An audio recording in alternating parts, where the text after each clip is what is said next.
கான்ஸ்டியூஷனில் இந்த மொழி இந்த ஸ்டேட்டுக்குள்ளே இருக்கக்கூடாதுன்னு யாராவது கொண்டு வர முடியுமா? அப்போ ரூபா நோட்டில் இருக்கிறத என்ன பண்ணுவீங்க? இது பைத்தியக்காரத்தனம். இந்த ராகுல் காந்தி இவங்களோட சேர்ந்து ரொம்ப கெட்டு போயிட்டாங்க. ஆக்சுவலாக ராகுல் மாதிரி ஒரு லீடர்ஷிப் நீங்கள் பார்க்க முடியாது. ஒரு மாறியினால் வந்த விவசாயிகள் பிரச்சனையை மறைப்பதற்கு ஒரு மாரி செல்வராஜை பயன்படுத்தி நான் சொல்ல தமிழிசை தானே எதிர்கட்சி தலைவர்கிட்ட நெற்பயிர் எடுத்து காமிச்சு பேசின பொண்ணுக்கு நிலைமை இல்லைன்ட்டாங்க. முதல்ல உங்களுக்கு தான் ஆதரிக்கிறேன்னு நினைக்கிறீங்களா? இன்னைக்கு பட்டியலின மக்கள் மத்தியில் கால் பதிச்சுட்டாங்க பிஜேபி. இது என்ன அப்படி இருக்குது, அது என்ன அப்படி இருக்குது, இதெல்லாம் பண்ணிங்கன்னா நாள் கேட்பாரியா உள்ள இட்டு தப்பி முடியாதையா? கலைஞரை பார்க்குறேன் மறுபடியுமானு.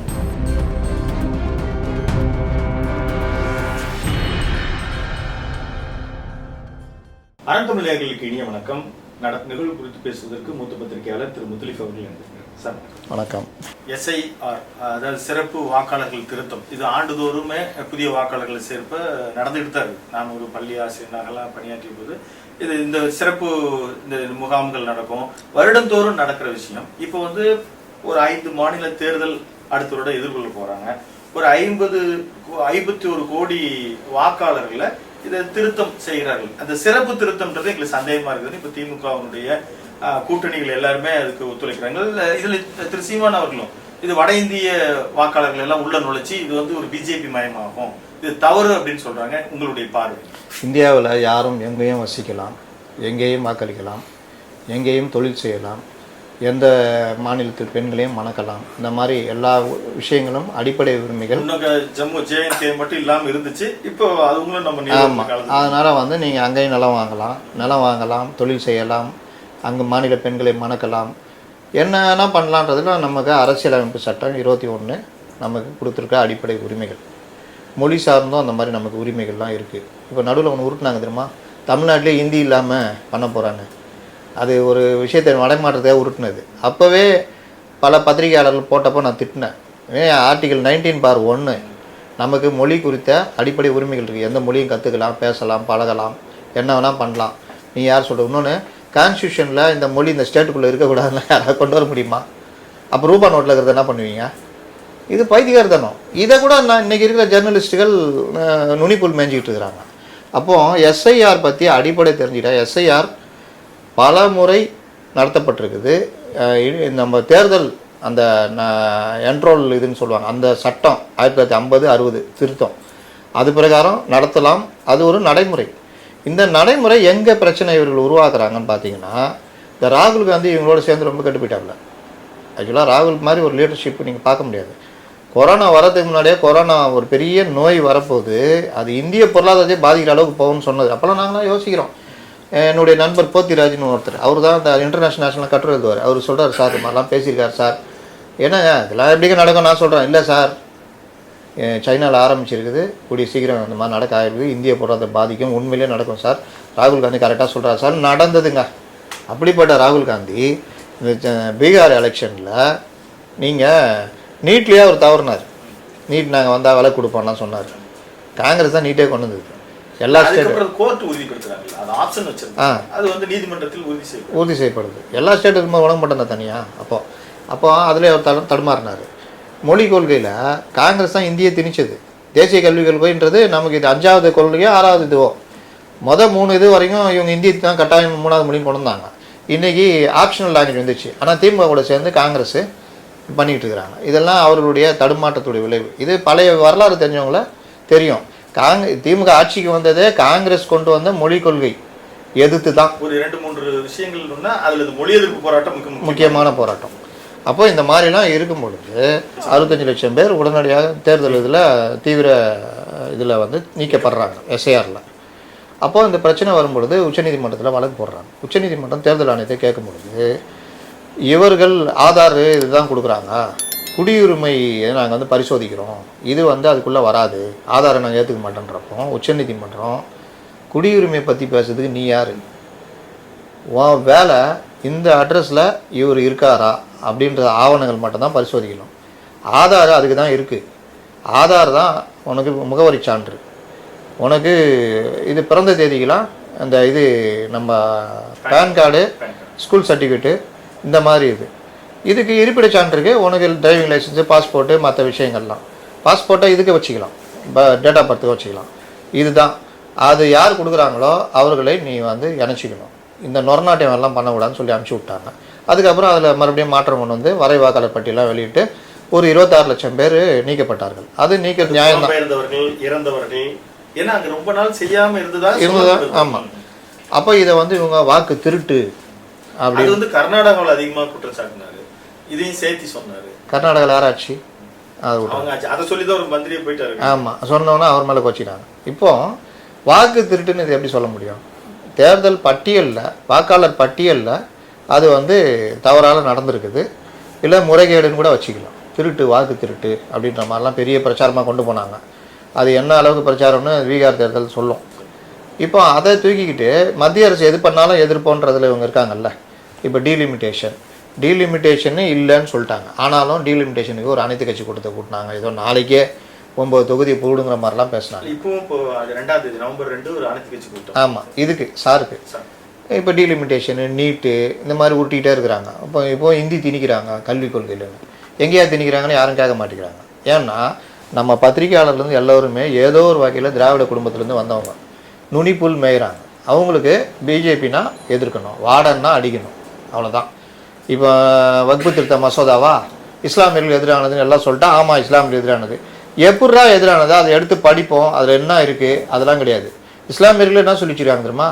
நீங்கள் தொழுதுட்டு இருக்கும்போதே பள்ளிவாசலை விட்டு அனுப்பிச்சிடுவாங்க, பள்ளிவாசலை எடுத்துக்குவாங்க. என்கிட்ட கேட்குறாரு ஒருத்தர். நான் சொன்னேன், இது எங்கேயாவது இந்த நாட்டில் இது மாதிரி நடக்குமா, இல்லை எங்கேயாவது நடந்திருக்கா? ஊபி போன்ற மாநிலங்களில் சில இடங்கள்லாம் அவர்களுக்கும் அந்த லோக்கல் இதுலையும் பண்ணிக்கிட்டு இருக்காங்க. அதை கொண்டு வந்து இந்தியா பூரா எப்படிங்க பொருத்தி பார்க்குறீங்க? பிஜேபி 2014க்கு பிறகு அந்த 5 வருஷம் கூட நீங்கள் அப்படி இப்படி அங்கங்கே இதான் நடந்தது. 2019க்கு பிறகு நீங்கள் இந்தியாவில் எங்கேயாவது பெருமளவில் இஸ்லாமியர்களுக்கு எதிராக ஏதாவது நடந்திருக்கா சொல்லுங்கள். இன்னொன்று வெளியுறவு கொள்கையிலேருந்து பல விஷயங்களில் வேறு லெவலில் இருக்காங்க. ஏன் இந்த மாதிரி பார்க்குறீங்க? இந்த பார்வை வந்து தவறுனா சுட்டி காமிங்க. ஒரேடியாக இந்த பார்வை பார்க்காதீங்கன்னா அது ஒரு பாட்டு. இவர்கள் என்னன்னா இங்கே பாஜக எதிர்ப்பு மட்டும் வச்சுக்கிட்டாதான் இவர்களுடைய எல்லா விஷயத்தையும் இது பண்ண முடியும். ஒரு மாறினா மழை தானே. ஒரு மாறினால் வந்த விவசாயிகள் பிரச்சனையை மறைப்பதற்கு ஒரு மாரி செல்வராஜை பயன்படுத்தி, நான் சொல்ல தமிழ் தானே, அவங்க தமிழ் விளையாடுது, அந்த மாரி செல்வராஜை வச்சுக்கிட்டு நீங்கள் பண்ணுறீங்க. பாதிக்கப்பட்ட நெற்பயிர்களை கையில் ஏந்தி வருத்தப்பட வேண்டிய முதல்வர் பைசன் படக்குழுவினர் கைகளை குலுக்கி கொண்டிருக்கிறார். அங்கே கொண்டு வந்து அப்போ ஆனால் விஜய் வந்து கூப்பிட்டு அங்கே இது பண்ணால் அதை வந்து குற்றம் சொல்லுவீங்க. அந்த இவர் நவீன் அந்த ஆணவ கொலை செஞ்ச குடும்பத்தை முதல்வர் கூப்பிட்டு வந்து பார்ப்பார், அதை தப்பு சொல்ல மாட்டீங்க. இந்த மாதிரி இவர்கள் பண்ணால் இது டெபுட்டி சிஎம் அங்கே போவார். சிஎம் இவர் எதிர்கட்சி தலைவர் அங்கே போய் நெல் பிரச்சனைலாம் எடுத்து பேசி பண்ணோன்னே இவர்களுக்கு நெருக்கடி ஜாஸ்தி ஆனோடனே டெபுட்டி சிஎம் அங்கே போகிறாரு. போகிறவர் அவர் ஓரம் இல்லைங்க நான் பார்த்துக்கிறேன் அப்படின்ட்டு போனோம். அதான் தலைவனுக்கு அழகு. ஆனால் இவரும் வழக்கம் போல் அதிகாரிகள் கூப்பிட்டு பதமாக கூப்பிட்டு போய் நிற்க வச்சு, இதை பாருங்கள் சார், எப்படி இது பாருங்கள் சார், பக்காவாக இருக்கா ஒரு பொண்ணு அறுவடையே பண்ணல. அது அப்புறம் அந்த பொண்ணு தனியாக இது அதுக்கு முன்னாடி பக்காவாக இருக்கா, இந்தாங்க இதை படிங்க. உடனே அவர் நாங்கள் 2000 மேலே 3 மூட்டைகள் மேலே பண்ணுறோம், அதுதான் போய் சொல்கிறார் சொல்லிட்டு போயிடுறீங்க. மழை பெஞ்சு 2 லட்சம் ஏக்கர் இருக்குது, அங்கே போகணுமா விசிட் பண்ணணுமா வேணாமா? நீங்கள் தானே ஆட்சியாளர். அவங்க சொல்கிறாங்க போன தடவை இவர் ஓட்டு போட்டோம், அங்கே வந்தவர் இங்கே வருவார்னு எதிர்பார்த்தோம், வரவே இல்லை, எங்களை அப்படியே கஷ்டத்தை கூட வந்து பார்க்கல அப்படின்றாங்க. இதில் எதிர்கட்சி தலைவர்கிட்ட நெற்பயிர் எடுத்து காமிச்சு பேசின பொண்ணுக்கு நிலைமை இல்லைன்ட்டாங்க. முதல்ல அது குத்தகைக்கு அறுவடை பண்ணல, இங்கே வந்து அழுகுது. அது என்ன எப்படி இவங்க புரிஞ்சிட்டாங்கன்னா, நெல் கொள்முதல்ல பிரச்சனை, அதை இந்த அம்மா எப்படி பேசுது, இந்த அம்மா வயலில் அறுவடையே பண்ணலன்னு 2வது உருட்டினாங்க. அந்த அம்மா சொல்லிச்சு, நான் வந்து அங்கே போனால் லேட் ஆகும், அதனால் அறுவடை பண்ணாமல் அது கொஞ்சம் அந்த கேப் கிடைக்கும் போது அறுவடை பண்ணலான்னு இருந்தேன், மழை பெஞ்சு எல்லாம் நாசமாயிடுச்சு, நான் அறுவடை பண்ணல தான், அந்த பயிர் தான் நான் எதிர்கட்சி தலைவர்கிட்ட காட்டினேன் அப்படின்னு வாயாடிச்சோன்னே இது பண்ணிட்டாங்க. இப்போ பைசன் படம் சூப்பர், எல்லாரும் பார்த்தீங்களா? நீங்கள் யார்? கூட்டணி கட்சி தலைவர்கள். அண்ணன் திருமாவளவன் ஒடுக்கப்பட்ட மக்களுக்காக, எந்த ஒடுக்கப்பட்ட மக்கள்? விவசாய மக்கள், பெரும்பாலும் பட்டியலின மக்கள். அந்த ஒடுக்கப்பட்ட மக்களுக்காக பேச வேண்டியவர் பேசலை. அந்த இவர் சண்முகம் பேருக்கு நாளைக்கு கேட்டுருவீங்கல்ல என்னையா பண்ணேன்னு, அறிக்கை விட்டுமே. நீ விட்ட அறிக்கைக்கும் அன்புமணி ராமதாஸ் விட்ட அறிக்கைக்கும் உள்ள வித்தியாசத்தை பாரு. ஒரு காலத்தில் கற்றுக் கொடுக்கும் இனமாக இருந்தீங்க நீங்கள். இன்றைக்கி கற்றுக்கொள்ளுகிற அளவு கூட இல்லை. நீங்கள் வாட்ஸ்அப் தலைவர்களாக போயிட்டீங்க. இந்த எஸ்ஐஆருக்கு வருவோம். எஸ்ஐஆரில் இந்த கூட்டம் முடிச்சுட்டு வந்து வீரபாண்டியன் வலது கம்யூனிஸ்ட்டு புதிய பொதுச் செயலாளர் முரட்டு முத்தரசன் தாண்டி இப்போ முட்டு வீரபாண்டியன் ஆகிட்டார். வீரபாண்டியன் தானே அவர் பேர். அப்போ முட்டு நல்லா நான் வந்து சொன்னேன், இவர் வந்திருக்காரு, இளைஞர் வந்திருக்காரு, வேற லெவல் கொண்டு போறேன்னா முட்டுசாமி வீரபாண்டியன் ஆகிட்டார். என்ன சொல்றாரு, இதை நாங்கள் விட மாட்டோம், இதில் வந்து வாக்குரிமை இல்லைன்னா அவர்களை கொண்டு போய் முகாமில் அடைச்சிருவாங்கன்றாரு. கூட இவர் யார் சண்முகம் வரமாட்டேன்ட்டார் போல, நான்லாம் போயெல்லாம் பேச முடியாதுன்னு சொல்லிட்டார் போல. அப்போ யார் ராகிறா? சிபிஎம்ல இருக்கிற திமுக ஆள் யாருப்பா? அண்ணா நான் இருக்கிறேன், நான் பழைய மாநில செயலாளர். நீ போ உடனே அவர் இதெல்லாம் பண்ணுவாங்க, அவர்களை முகாமில் அடைக்கிற வேலை செய்வாங்க. யார்? சிறுபான்மை மக்களையும் பட்டியலின மக்களையும். சிஏஏ தான் சொல்றாங்க, இது ஒரு சிஏஏன்ற மாதிரி சொல்றாங்க. சிஏஏன்னு முதல்ல என்ன தெரியுமா? குடியுரிமை வழங்குவது. ஏங்க நீங்க கொடுத்தாங்க முன்னாடி 9 வருஷம், அப்புறம் 4 வருஷம் ஆக்குனாங்க. நீங்கள் குறிப்பிட்ட ஆண்டு பாகிஸ்தான் இங்கேருந்து குடியிருந்தீங்கன்னா உங்களுக்கு குறிப்பிட்ட வருஷத்துக்கு பிறகு உங்களுக்கு குடியுரிமை கொடுத்துருவாங்க. இந்த சிஏஏ பல தடவை வந்திருக்கு. இலங்கை தமிழர்களுக்கு ஏன் கொடுக்கல அப்படின்னு கேட்டாங்க. அதை நீங்கள் அதை கேளுங்க, அதுக்கான தீர்வை காணுங்க. அதுதான் நான் சொல்கிறேன், எப்போவுமே தீர்வை நோக்கி நகருங்கன்றேன். ஆனால் நீங்கள் வாட்ஸ்அப் தகவலை வச்சுட்டு கண்டதை வளரிட்டு இருந்தீங்கன்னா நீங்கள் இருமொழி கொள்கை வச்சுக்கிட்டு இருக்கிறீங்க. அது காலத்துக்கு ஒவ்வாது. இன்றைக்கி அரசு உதவி பெறும் பள்ளிகளில் மும்மொழி கொண்டு வரலாம். பிஎம்சி ஸ்கூலில் ஏற்றுக்கிட்டிங்கன்னா இன்னும் வேறு லெவலு. கேவி ஸ்கூலில் சேர்றதுக்கே இன்றைக்கி துடிக்கிறாங்க. கூட்டாளி ரிவர்ஸ் அடிச்சிட்டான். ஆமாம். அப்போ என்ன பண்ணுவீங்க? நாளைக்கு காங்கிரஸ் வந்தால் ரொம்ப எளிதாக அவன் எப்பவுமே பண்ணுவான். இப்போ என்ன பண்ண போகிறீங்க?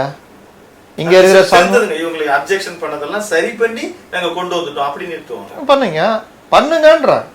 நீங்கள் புதிய கல்விக் கொள்கையை இந்த மாநிலத்தை ஏற்ற மாதிரி பண்ணி. இப்போ 3ஆம் கிளாஸில் பொது தேர்வு நாங்கள் ஒத்துக்க மாட்டோங்க, 5ஆவதும் ஒத்துக்க மாட்டோங்க, 8, 9, 10, 11 கொண்டு போங்க, அது எங்களுக்கு பிரச்சனை இல்லை. ஏன்னா பசங்க ஒரு லெவல் வந்துடுவாங்க. அதற்கேற்ப பண்ணுறேன்னு சொல்லுங்கள், தப்பே கிடையாது. சிலபஸை ஆல்டர் பண்ணுங்கன்றேன் நான் தான். ஏன்னா நீங்கள் நீட்டெல்லாம் சந்திக்கணும்னா அதுக்கேற்ற மாதிரி சிலபஸ் இருந்தால் தான் அந்த பசங்க இது பண்ணுவாங்க. ப்ரைவேட்டு ஸ்கூலு மற்றவங்களாம் நீட்டை எதிர்கொள்கிற அளவுக்கு சிலபஸ் இருக்குல்ல, அந்த பசங்களும் படிக்கிறாங்கல்ல. அப்போ ஏன் இங்கே அப்டேட் ஆக மாட்டேங்கிறீங்க? 1 லட்ச ரூபா 1.5 லட்ச ரூபா சம்பளம் கொடுக்குறீங்களா வாத்தியார்களுக்கு? ஏன் இவர்களுக்கு அப்டேட் பண்ண மாட்டேங்கிறீங்க? அவர்களுக்கான டெட் தேர்வுனா அதுக்கு பயப்படுறாங்க, நாங்கள் அதை இது பண்ணுவோன்னு. அப்போ இந்த மாதிரி பல விஷயங்களில் இவர்களுடைய கொள்கைகள் எல்லாமே பார்த்திங்கன்னா இது. அதில் தான் இந்த சாரை எப்படி கொண்டு போகிறாங்கன்னா நல்லா பாருங்கள். நான் இப்போவே எச்சரிக்கிறேன், இவர்கள் அதை மினி சிஏஏ மாதிரி இந்த மக்கள்கிட்ட ஒரு பீதியை ஏற்படுத்துகிற வேலையை பண்ணுறாங்க. நாங்கள் உரிமைகளை விட்டு தர மாட்டோம், பாஜக எங்களுடைய மக்களுடைய வாக்குகளை பறிப்பதற்கு நாங்கள் அனுமதிக்க மாட்டோம் அப்படின்னு தேர்தல் ஆணைய நடவடிக்கையை பாஜகவுடைய இதை மாற்றுறாங்க. மாநில அதிகாரிகள் தான் செய்யறதா இருந்தாலும் இதுல பாஜகவுடைய செய்தி தொடர்பாளர் திரு நாராயண திருப்பதியெல்லாம் நீங்க கடந்த காலத்துல இந்த மாதிரி இறந்து போனவர்கள் வாக்குகள் எல்லாம் மிஸ்லீட் பண்ணீங்க அப்படின்னு சொல்றாரு. அந்த மாதிரி ஒரு வாய்ப்பு இருக்குன்னு நினைக்கிறேன். அதெல்லாம் நடக்கக்கூடாதுன்றது தான் இந்த தீவிர சரிபார்ப்பு பணி. இப்போ இன்னொன்று சொல்கிறேன், எஸ்ஐஆர் இங்கே அமல்படுத்த போகிறதெல்லாம் இவர் கீழே இருக்கிற தேர்தல் அதிகாரி ப்ளஸ்ஸு தேர்தல் அதிகாரிகள் இங்கே இருக்கிறது யாரு? தேர்தல் அதிகாரிகள் எதுவுமே கிடையாது, எல்லாமே இங்கே இருக்கிற அரசு. அதை தான் சொல்ல வரேன், ஆசிரியர்கள் தான் அந்த பணியை பண்ண போகிறாங்க. அதில் இவர் என்ன சொல்கிறாரு, மழைக்கால மாதம் இப்போ போய் பண்ணுறீங்களே அப்படின்னு யார்? கே பாலகிருஷ்ணன். அந்த மாதிரி ஏதாவது கோரிக்கைகள் வைங்க, நியாயமாக இருக்கும். ஏன்னா ஏப்ரல் வரைக்கும் இருக்குது, நான் சரிங்க, நான் டிசம்பர் வரைக்கும் மழை இருக்குது, ஜனவரி பிப்ரவரி கூட பண்ணலாம், இல்லை இந்த காலகட்டத்தில் பண்ணலாம், இல்லை தள்ளி போடுங்க, அந்த மாதிரி கேட்குது. வரேன் தீவிரமாக இதில் வந்து வாக்குரிமை இல்லைன்னா வருவாங்க. உங்கள் வீட்டில் எத்தனை பேர் வாக்கு இருக்குது சார்? எனக்கு இருக்குது, என்ன எங்கள் ஒய்ஃபு இருக்குது, என் பசங்களுக்கு இருக்குது, எங்கள் அப்பாவுக்கு மட்டும் இல்லை. அவரை எங்கள் வெளியே அனுப்பு, ஜீப்பு ரெடியாக இருக்கும், ஏற்றின்னு போய் முகாமில் போட்டுருவாங்க. நாளையிலேருந்து எல்லாம் போய் மனு கொடுத்து எப்பா அப்படின்னோன்னா அந்த மாதிரி வாய்ப்பு இருக்காது. ஒரு பெண் இருப்பாங்க, திருமணம் ஆகி போயிருப்பாங்க, டபுள் என்ட்ரி ஆகிருக்கும், அந்த மாதிரி தானே ஒரு. ஏங்க அதுதாங்க இவர்கள் பண்ணுற பிரச்சாரம். ஜனங்க அப்படி நினச்சிருவாங்கன்ற. ஐயோ நம்ம வாக்குரிமைலாம் பிடிச்சி உள்ளே போட்டுருவாங்களோ. அதுலேயும் முஸ்லீம்கள் பட்டியலின மக்கள்னா யார்? ரவிக்குமார் சொல்கிறார் பட்டியலின மக்களுக்கு எதிரானது, அவர்களை நீக்குகின்ற வேலை. என்னையா அது? பட்டியலின மக்கள் எல்லாரும் உங்களுக்கு தான் ஆதரிக்கிறேன்னு நினைக்கிறீங்களா? இன்னைக்கு பட்டியலின மக்கள் மத்தியில் கால் பதிச்சுட்டாங்க பிஜேபி. சவுத்தில் குறிப்பிட்ட சமூகத்தை சேர்ந்தவர்களுடைய கட்சியாகவே மாறி போச்சு. தேவேந்திர குல வேளாளர், நாடார் சமூகத்தினர், அந்த முக்குளத்தோர், இந்த மாதிரி ஒரு குறிப்பிட்ட இதில் வந்து பாஜக கால் பதிச்சுட்டாங்க. நீ பாஜக வந்துடுன்றா 11% ஏற்கனவே வந்துட்டாங்க. நாளைக்கு என்டிஏ விஜய் இவங்க எல்லாம் கூட்டணி சேர்ந்தால் 20 சீட்டுக்கு மேலே சாதாரண டபுள் டிஜிட்டில் வரப்போகிறாங்க. நீங்கள் உட்காந்து உருட்டிட்டு இருக்கிறீங்க. சரி, நான் என்ன கேட்குறேன், பாஜக வந்துடுறாங்களாம், வந்துட மோசம், சரிப்பா, வரவே கூடாது அவங்க. நீங்கள் எங்களுக்கு என்ன நல்லது பண்ணீங்க? சந்திரமண்டலத்தில் எங்கள் அண்ணா சாலையில் காட்டுறீங்க. நான் ஒரு நாள் வெளியில் போயிட்டு வர்றதுக்கே போராட வேண்டியதாகுது. ரோட்டில் அவ்வளோ பள்ளம், அவ்வளோ அட்மினிஸ்ட்ரேஷன். ஒரு காலத்தில் திமுகனா காசு கீசு பார்த்தா கூட அட்மினிஸ்ட்ரேஷன் நல்லா இருக்கும் அப்படின்வாங்க. இப்போ எதுவுமே இல்லையே. யாரை கேட்குறது? யாராவது கேட்டு பேசுனா அவங்க மேல வழக்கு, அவங்கள பிடிச்சி உள்ள இந்த மாதிரி விஷயங்கள் நீங்களும் அப்படி நினைக்கிறீங்களா? ஏன்னா கலைஞர் காலத்துல இருந்து இங்க இருந்த சிஎம் இருந்தீங்களா, திரைப்படத்துறையை சார்ந்திருக்கீங்க. ஒரு திறமையான கலைஞரை கூப்பிட்டு பாராட்டுறதுலயே அரசியல் இருக்கிறதா நம்ம ஏன் நினைக்கிறோம்? எந்த கலைஞனை? நீங்க இப்போ மாரி செல்வராஜ் ஆகட்டும் பண்ணுங்க. யார் தப்புன்னா? நீங்க கூலி படம் பாருங்க, தப்பு சொல்லிய. இதை பண்ணிட்டு அதை பாருங்க. கூலி படம் பார்த்த தருணம் தான் நமக்கு. அதை தான் நான் சொல்றேன். இதை பண்ணிட்டு நீங்க என்ன வேணா பண்ணீங்கன்றேன். உங்களுக்கு இதுவே இருக்கக்கூடாதுன்னு சொல்லல. பல தலைவர்கள் அது இல்லை. எம்ஜிஆர்லாம் நான் சினிமா பார்க்க மாட்டாரா? கலைஞர் அதே தான் பொழப்பு. அதெல்லாம் ஆனால் அதுக்கு நேரம் ஒதுக்குவாங்க. மற்ற பணிகள் இதில் சினிமா பார்க்காத ஆளுனா ஜெயலலிதாவை தான் சொல்லுவேன். ஏன்னா சினிமா துறையிலேருந்து வந்தாலும் பெரிய அளவில் அது ஆதரிச்சவங்க கிடையாது. ஆனாலும் அவங்களும் இந்த பாராட்டு விழாலாம், அந்த எம்எஸ்வி பாராட்டு விழா, அந்த இதெல்லாம் கலந்துருக்காங்க. அதெல்லாம் ஒரு நாள் நிகழ்ச்சி முடிஞ்சு போயிடும். அதையே பொழப்பாக வச்சுக்கிட்டு அந்த சைடே தான் நான் பார்ப்பேன். இந்த சைடு அதுலேயும் பாருங்கள், அந்த தூய்மை பணியாளர் அகற்றுற அன்னைக்கு நீங்கள் போய் கூலி படம் பார்க்குறீங்கன்னா அதுதான் இங்கே சிக்கல். இதில் என்ன 2 சிக்கல்னா, ஒன்று உங்களை பற்றி ஜனங்க எப்படி எடுத்துக்குவாங்க? என்னையா என் கஷ்டம் இவ்வளோ இருக்குது, இவர் இந்த மாதிரி பண்ணுறாருன்னு எடுத்துக்குவாங்களா? அந்த மாதிரி எடுத்துக்காமல் இருக்கிறதுக்கு நடிகவாக தெரியணும்ல. அதுதானே நம்ம சொல்கிறோம். அப்போ நீங்கள் அதிகாரிகளோ மற்றவங்கள சொல்கிறத நம்பிக்கிட்டு நம்மளெல்லாம் நல்லா நினச்சிக்கிட்டு இருக்கிறாங்க. காலையில் நாஸ்டா கொடுத்துட்டா அவங்க நம்மளை கண்டுக்க மாட்டாங்க. இப்படி இது பண்ண என்ன அர்த்தம்? நல்லா புது துணியை வாங்கி கொண்டு போய் கொடுத்து அந்த ஜனங்களே கிடையாது. இது வேறு ஏரியா துப்புரவு பண்ணல கூட்டு போயிட்டு அப்படியே மனமுருக பேச விடுறது. அதுக்கு நல்ல கைகள் இருப்பாங்கல்ல, 4-5 பேர் முதல் முன்னாடி அப்படியே மனமுருக பேசினோன்னே நம்ம சூப்பராக தான் பண்ணுறோம் அப்படின்னா, நீங்கள் எந்த அளவு உங்களை வீக் ஆக்கி வச்சுருக்காங்கன்றதானே. கலைஞர்கிட்ட நடக்குமா? கொன்னே போட்டுருவார். 2 பேர்கிட்ட காலையில் பேசுவார். என்னங்க அது, எந்த பிரச்சனை என்ன, 10வது நாளாக தொடர்ந்துக்கிட்டு இருக்குது, என்ன ஆகுதுன்னு தலைவரே பிரச்சனை, ஆட்சி கேட்ட பிறகு எதாவது பண்ணுங்க, உடனே நடக்கும் வேலை. இல்லையா பத்திரிகையில் வர செய்தியை பார்த்து டக்குன்னு நடக்கும். ஜெயலலிதா இருந்தால் நடந்துட்டு இருக்கும். அது ஒரு வாரமா முதல்வர் தரப்புல இருந்து தூய்மை பணியாளர்கள் போது பேச்சே இல்லை, ரியாக்ஷன்ஸ் எதுவுமே இல்லை. நீங்கள் அவர் முதல்வரெலாம் விட்டுருங்க, துணை முதல்வர் நாங்கள் பண்ணார். போய் உட்காந்து நேராக உட்காந்து என்னப்பா பிரச்சனை தானே, அதே சம்பளம் வேணும், அவள் தானே. பெரிய கோரிக்கையா அது? எங்களுக்கு கொடுக்குற சம்பளத்தை கொடுன்றது கோரிக்கையா? எங்கள் வயிற்றில் அடிக்காதியா? அங்கே போனால் 5000 ரூபா குறைக்கிறான். அந்த கொடுக்குற சம்பளத்தை கொடுன்னு தான் சொல்கிறோம். எங்கள் சர்வீஸ் நாங்கள் 15 வருஷம் பண்ணிட்டோம், அந்த சர்வீஸே தொடரக்கூடாது. நாளைக்கு வெளியில் வந்தால் கிராஜுவேட்டின்னு எதாவது கிடைக்கும். அதுக்கு தான் நான் கேட்குறோம், வேறு என்ன கேட்குறோன்றாங்க. நீங்கள் தெரிஞ்சே அதுக்குள்ளே நீளம் பூந்துட்டார்கள், நக்சல் அமைப்புகள் பூந்துட்டாங்கன்னா நீ ஏன் பூர விட்ற? நீ ஆரம்பத்துலேயே அவனுக்கு உரிய சலுகை பண்ணியிருந்தா அவன் என்ன கூட்டம் போட்டாலும் அவங்க வரப்போகிறாங்க, வேலையை பார்த்துட்டு போயிடுவாங்க. அவங்களுக்கு உரிய அடிப்படை உரிமைகள். ஒரு கான்ட்ராக்ட் போடுறீங்கன்னா அந்த மக்களை நீங்கள் அவங்க பக்கம் தான் நிற்கணும். இது பண்ணணும், யூனிஃபார்ம் கொடுக்கணும், வருஷத்துக்கு 2 செட்டு யூனிஃபார்ம் கொடுக்கணும், கையுறைகள் கொடுக்கணும், இதெல்லாம் கொடுக்கணும். அவங்களுக்கு காலையில் டிஃபன் நீ தான் கொடுக்கணும். சம்பளம் 23,000 வாங்கினுக்கிறான், 2,000 ரூபா ஏற்றி போட்டு 25,000 ரூபா கொடுக்கணும். இதுக்கெல்லாம் ஒத்து வந்தால் நீ வா, இல்லாட்டி கிளம்பு. நான் வேறு ஒரு கம்பெனிக்கிறான் அவன்கிட்ட கொடுத்துட்றேன்னா தானாக செய்வாங்க. அப்போ ஏன் அது பேச மாட்டேங்கிறீங்க? அப்போ நீங்கள் யார் பக்கம் இருக்கிறீங்க? மாளிகையிலிருந்து மக்களை பார்த்து கொண்டே இருக்கிறார்கள், நாங்கள் மக்களோடு இருந்து மக்களாக பார்த்து கொண்டு இருக்கணும். எங்கே பார்க்குறீங்க? இப்போ நீங்கள் மாளிகைக்கு போயிட்டீங்க எல்லாரும். ஒரு கார் கூட அரசாங்க காரை யூஸ் பண்ண மாட்டேங்கிறீங்களே. முதல்வர் தான் முன்னுதாரணமாக இருக்கணும். அப்போ அரசாங்க காரையே யூஸ் பண்ணால் அமைச்சர்கள் எல்லாருமே அந்த மாதிரி, ஒரு சில அமைச்சர்கள் எல்லாருமே அவங்கவுங்க சொந்த காரை வச்சுக்கிட்டு நல்லா லக்ஸரி காரில் வர்றீங்க. நீங்கள் லக்ஸரி காரில் போகும்போது சென்னை நகர சாலைகளில் இருக்கிற பள்ளங்கள் உங்களுக்கு எப்படி தெரியும்? ஒரு பைக்கில் போகிறவங்களும் ஆட்டோவில் போகிறவங்களும் சாதாரண வாகனத்தில் போகிறவங்களுக்கு தான் தெரியும் அந்த கஷ்டம் என்னென்னு. இல்லை நீங்கள் போங்க, நாங்கள் எதுவுமே சொல்லலை. இதை சரி பண்ணுங்கன்றேன். டக்குன்னு ஆய்வு பண்ணுங்க. மழைக்கு முன்னாடி பருவகால ஆய்வுன்றீங்க. ஆய்வுனால என்ன ஆயிடுச்சு? இந்த இடத்துக்கு நீங்கள் வாங்க சார் அப்படின்னு கூப்பிட்டு போகிறாங்க. அப்போ கூப்பிட்டு போகிறான், அவன் என்ன ரெடியாக இருப்பான்? உங்களை அப்படியே தலைவர் அப்படி திரும்பாதீங்க, தலைவர் இங்கே பாருங்கள், இது நல்லா இருக்குதா, நல்லா இருக்குதா, நல்லா இருக்குது, இது அந்த அப்படி இங்கேயே பாருங்கள், அப்படி அவள் தான் முடிச்சு விட்டுறாங்க. நீ யார் அந்த சைடு பார்க்கக்கூடாதுன்றது? நான் அங்கே வருவேன், இது பண்ணுவேன், இது என்ன அப்படி இருக்குது, அது என்ன அப்படி இருக்குது, இதெல்லாம் பண்ணிங்கன்னா நாள் கேட்பாரியா? அப்பா கேட்கணும், புள்ள இட்டு தப்பி முடியாதையா? கலைஞர் மாதிரி அவர் அடித்து நவுத்திடுவாரியான்ற அந்த பயம் இருந்துச்சுன்னா அப்படியே அபிமானமாக மாறுவாங்க கட்சி தொண்டர்கள்லாம். கலைஞரை பார்க்குறேன் மறுபடியுமானு 3ஆம் கலைஞர்னு உங்களுக்கு பேர் வச்சப்போ கோச்சிக்கினீங்க. ஆனால் எல்லா கட்சிக்குள்ளே என்ன சொல்லுவாங்கன்னா அவர் கலைஞர் மாதிரிங்க பட்டு நடிப்பாருங்க அப்படி இப்படின்வாங்க. ஆனால் போக போக என்ன ஆச்சுன்ற நீங்கள் உங்கள் கையில் வச்சு கொடுக்குறாங்க தட்டில், அதை நீங்கள் இன்னும் அழகாக பயன்படுத்திக்கிட்டீங்கன்னா அடுத்த 20 வருஷம் நீங்கள் கண்டினியூ பண்ணலாம். ஆனால் நீங்கள் என்ன பண்ணுறீங்க, அப்பா மாதிரியே இவர்கள் தலைவர் அப்படியே பார்க்காது இப்படியா பாருன்னா இப்படியா பார்த்துட்டு இப்படியே போயிடுறீங்க. அப்போ இதெல்லாம் மாற்றினா தான் நீங்கள் நாளைக்கு விஜய் கூடயோ ஏடிஎம் கூடயோ சண்டை போட முடியும். உண்மையிலே சொல்கிறேன், இதை மாற்றலைன்னா கஷ்டம். இவர்களுக்கெல்லாம் என்ன பிரச்சனைனா எல்லாருமே மொதல் 5 வருஷம் இந்த மாதிரி அதிகாரிகள் நம்பி அடிப்பட்ட பிறகு தான் அது ஜெயலலிதாவாக இருக்கட்டும், இந்திரா காந்தியாக இருக்கட்டும், கலைஞராக இருக்கட்டும், அந்த அடி வாங்கின பிறகு தான் ஆகா சுயமுடிவெடுக்க நம்மளே ஏமாத்தினேன், நீ அடுத்த தடவை வரும்போது கொன்றுவேன், உன் கதை தான் நான் பார்த்துக்கணும், போன 5 வருஷம் ஓடு நான் பார்த்துக்கிறேன்றது. அதையே முதல்ல செய்ய மாட்டேங்கிறீங்கன்றேன். நிச்சயமா அடுத்து வரக்கூடிய தொடர்ந்து நம்ம பேசுவோம். உங்களுக்கு கருத்து தெரிவிக்க நன்றி. மீண்டும் நன்றி.